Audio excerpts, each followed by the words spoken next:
Hello. Hello, welcome to another episode of the cinema DNA. আমরা আজকে তিনটে ছবি নিয়ে আলোচনা করব। হ্যাঁ। আলাদা আলাদা থাকবে ইউটিউবে। তিনটে ছবি আপনারা জানেন কি কি? একটা বাংলার ধূমকেতু, দুটো হচ্ছে ওয়ার টু, আর একটা হচ্ছে কুলি, দ্য পাওয়ার হাউস। হুম। তো আজকে হিন্দিতে পাওয়ার হাউস আর এমনিতে কুলি কুলি শুধু। ঠিক হ্যাঁ, ঠিক হিন্দিতে টাইটেলটা ওনারা দিয়েছেন কুলি দা পাওয়ার হাউস। ঠিক। হ্যাঁ। তো এই হচ্ছে ব্যাপার। ওয়ার টু দিয়ে শুরু করছি প্রথম। হুম। করো। কেমন লাগলো আমি বলবো বলো? প্রথম। হ্যাঁ, হ্যাঁ, মানে আহ, প্রথমে তো খুবই যদি সৎভাবে বলি যে আমার কোনো এক্সপেকটেশন ছিলই না, হুম কিচ্ছু ছিল না। এবং এটা ঋত্বিক রোশন বা জুনিয়র এনটিআর ওনাদের জন্য নয়, এটা অয়ন মুখার্জির জন্য। আমি মানে যখন থেকে জেনেছি যে Ayan Mukherjee as a director রয়েছেন, ওয়ার টু ডিরেক্ট করছেন, আদিত্য চোপড়া ওনাকে ড্রাইভার দিয়েছেন, তো তখন থেকে আমার মনে হয়েছিল যে না, ও অ্যাকশন ওনার দ্বারা হবে না এবং এই বড় ফ্র্যাঞ্চাইজ ওনার দ্বারা পুল অফ হবে না, আমি সত্যি বলছি। তো কিন্তু কালকে যখন দেখলাম, গতকাল থিয়েটারে আমি আর সৌরিন গিয়েছিলাম, তো তখন দেখলাম না, যথেষ্ট ভালো করেছেন। হ্যাঁ, আপ টু দা মার্ক নয়, অরের মতো নয়, ওই লেভেলের অ্যাকশন, অরের যে লেভেলের অ্যাকশন ছিল, স্লিকনেস ছিল, সেই লেভেলের কোনোটাই নয়, কিন্তু যথেষ্ট ভালো হয়েছে। ওনার স্ট্যান্ডার্ড থেকে যদি ধরি, অয়ন মুখার্জির নিজস্ব ফিল্মোগ্রাফির যে স্ট্যান্ডার্ড, সেই স্ট্যান্ডার্ড অনুযায়ী যে মানে এমনিতে উনি তো কোনো অ্যাকশন সিনেমা করেননি, বা এর আগের সিনেমা হচ্ছে ওনার হচ্ছে হুম ব্রহ্মাস্ত্র, তো সেক্ষেত্রে এটা অনেক ফার বেটার ব্রহ্মাস্ত্র থেকে। যাই হোক, তো এইটা হচ্ছে ব্যাপার, এবং এটা একটা পজিটিভ দিক যে একটা মোটামুটি সিনেমা হয়েছে, এবং একবার হলে গিয়ে দেখা দেখা যেতেই পারে যদি আপনাদের সময় থাকে। আমরা রেকমেন্ড করব না, যদি ভালো লাগে তো যাবেন একবার। আশা করছি যে একবার, আমরা দুজনেই রেকমেন্ড করছি যে একবার অন্তত ভালো লাগবে, বাস এইটুকুই।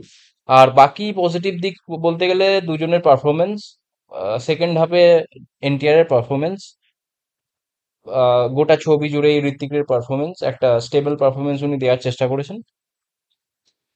আর এই তো, আর কিছু কিছু জায়গায় একটু হাই দিতে পারে অ্যাকশন গুলোতে।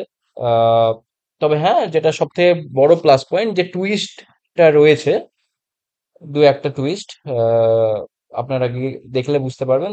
সেটা আমার মনে হয় যে হলে ওটা আপনাদের মজা দেবে।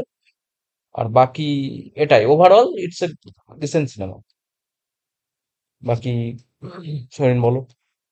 আমার ভালো লাগেনি, এক কথায়। হুম। মানে 2 ঘন্টা 50 মিনিট বসে থেকে হ্যাঁ, একটা আর ওই একটা রকম। হচ্ছে নেগেটিভ সাইড আমি বলতে ভুলে গেলাম, ও বলে দেবে, তাও আমি বলে দিচ্ছি আমার তরফ থেকে, যে এটা বড্ড বেশি বড় হয়ে গেছে। এটা 2 ঘন্টা 20-25-এর মধ্যে যদি নামাতে পারতো তাহলে এটা স্ট্রেচড মনে হয়, খুবই খুবই স্ট্রেচড মনে হয়, মনে হয় যে এত কেন যাই হোক, এটা একবার দেখতে পারেন, আমি যেমন বলছি বলো। ওই ওই একই কথা আমি আর রিপিট করব না। হুম। একদমই, মানে প্রথমত স্ট্রেসড, এবং দ্বিতীয়ত হচ্ছে যে অ্যাকশনের পেছনে যে যে বিজিএম দরকার ছিল সেই বিজিএম হুম। হয়নি। হুম। এই হুম। আজকেই যেমন ফ্ল্যাট ফ্ল্যাট, একদম আজকেই ফ্ল্যাট। যেমন আমরা কুলি দেখে এলাম, হুম। কুলি কিন্তু কিছু ভালো হয়নি সেভাবে, সে অর্থে দেখতে গেলে, হুম। হ্যাঁ। কিন্তু কুলির অ্যাকশনও এর থেকে মানে হাইপার অ্যাকশন আমরা দেখেছি অন্য অনেক সিনেমায় আছে। কিন্তু কোথায় বেরিয়ে গেল হচ্ছে বিজিএম এ। হুম। ঠিক আছে, তো সেই মতো ওয়ার্ডের মানে ওয়ার টু বিজিএম কিছু হয়নি, মানে বারবার ফ্ল্যাট হচ্ছে, বারবার ফ্ল্যাট হচ্ছে, হ্যাঁ। হুম। কিছু কিছু সিনগুলোকে জায়গায়, এলিভেটই করতে পারে না। কিছু জায়গায় এলিভেশন হয়েছে খুব সামান্য। লাস্টের দিকে, একদম হ্যাঁ, লাস্টে। ওই সেকেন্ড পার্টটাই জুনিয়র এনটিআর এবং ঋত্বিক যেহেতু দুজনাই খুব ভালো পারফর্ম করেছেন, সেই জন্য বেরিয়ে গেছে কিছু পার্টটা। আর আরেকটা হচ্ছে যে সিবিএফসি কিয়ারার 18 সেকেন্ডস এর যে ক্লিপটা সেটা কেটেছে, বিকিনি মানে সিন। 9 সেকেন্ডস করেছে। আমি তো মনে করি যে ওইটা যদি 18 সেকেন্ড হতো তাহলে আরেকটু ব্যবসা করতো, হ্যাঁ, মানে আরো আর হয়তো 50 কোটি কামাতো। ঠিক। আর তা না হলে একটু 50 কোটি কম কমে কামাবে। গেছে, হ্যাঁ। কারণ Kiara is looking absolutely sexy, প্রচন্ড। হুম। হুম। হুম। কিন্তু ওই সেক্সিনেসের সাথে ইয়ে করতে পারেনি, পোর্ট্রে করতে পারেনি, মানে হুম। এটা পুরোপুরি the film is at the directors fault, absolutely. একদম। হ্যাঁ, এবং ঋত্বিককেও এর থেকেও, মানে ঋত্বিকের যে ওভারঅল চার্ম যেটা ঋত্বিক বেড়াচ্ছে, ওটা ঋত্বিক ঋত্বিক বলে ওটা পুল অফ করতে পেরেছে।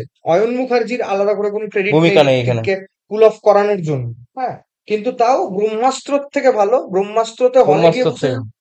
হচ্ছে ঝিমাচ্ছি, হ্যাঁ, হুম। ওই ভিএফএক্স বাদে, আর হচ্ছে ভিএফএক্স বাদে। ভিএফএক্স বাদে, এবং ওই শিবা শিবা শিবা শিবা, হ্যাঁ, হ্যাঁ, এবং এখানে ভিএফএক্স হচ্ছে জঘন্য। হ্যাঁ, আর এইখানে হলো ভিএফএক্স একদম বিচ্ছিরি, মানে বিচ্ছিরি। জঘন্য, হ্যাঁ। হ্যাঁ, তো যাই হোক, আহ, ওয়াইআরএফ স্টুডিওকে ভিএফএক্স করা ছেড়ে দেওয়া উচিত, যাই হোক। আর বলে লাভ নেই, ওনারা তো শিখবেন না, যাই হোক। তো এইগুলো ব্যাপার, মানে ওভারঅল ডিসেন্ট, একবার দেখা যায়, একবার দেখতে হ্যাঁ, গিয়ে অ্যাবভ এভারেজ বলতে পারি। হ্যাঁ, এই মানে আমি তো ডিসেন্টই বলবো। হুম। হলে গিয়ে ঝিল্লি লাগবে, তাও ওই লাস্টে। ওই তো সময় থাকলে যেতে পারেন। হ্যাঁ, লাস্টে কেন আপনারা ঝিমাতে নাও পারেন, এই জন্যই যে লাস্টে হচ্ছে একটা টুইস্ট আছে, তো সেই টুইস্টটার জন্য ভালো লাগতে পারে, এর বেশি কিছু একদম না। একদম। এর বেশি কিছু বলারও নেই, আর বললে স্পয়লারও হয়ে যাবে। হুম। তার জন্য আর কিছু বলছি না। যাই হোক, কালেকশনস ভালোই করছে ফিল্মটা, এখন মানে দেখেন লং টার্মে কত বড়। হ্যাঁ, ব্লকবাস্টার হবে না, হিটও হবে না মোস্ট প্রবাবলি, কারণ 450 কোটি। অ্যাভারেজ হবে আই থিঙ্ক। হ্যাঁ, 450 কোটি যদি বাজেট হয়, তাহলে 700+ কামাতে হবে, মানে সিআর। ভুলভাল জায়গায় টাকা ঢালা হয়েছে ফিল্ম। হুম। হ্যাঁ, আজে বাজে লোকেশন, এত লোকেশনের প্রয়োজনই ছিল না, মানে ফিল্মটাকে যদি বার করতে চাইতো। এত গ্লসি দেখাতে গিয়ে হ্যাঁ, কিছুই কাজের কাজ কিছুই হয়নি, যাই হোক। মানে আহ, আমি যদি বলি যে এডিট প্যালেট, হ্যাঁ, খুব বাজে হয়েছে, মানে কালার প্যালেট যেটা আর কি ওভারঅল ফিল্মের, হুম। খুব বাজে বলবো না, কিন্তু মানে আরো অ্যাপিল করতে পারতো সেটা আর্টিফিশিয়াল করতে লাগে পারেনি। দেখতে, হ্যাঁ। তো এই সব মিলিয়ে আর কি, মানে ডিসেন্ট, এটাই বলা যায়। দেখতে পারেন। ওয়ার টু নিয়ে আমাদের খুব একটা আগ্রহ নেই। আগ্রহ নেই, এক্সপেকটেশন ছিল না, এর থেকেও কম ছিল, তো তাও ওই দেখে মনে তাও হলো। একটু করেছে বলে ভিডিওটা করছি, যাই হ্যাঁ, হোক, আর এই, আমাদের কাজ যেহেতু, হ্যাঁ। আর বাকিটা আমরা আসছি ধূমকেতু এবং কুলি নিয়ে। কুলিনি। নমস্কার, ধন্যবাদ।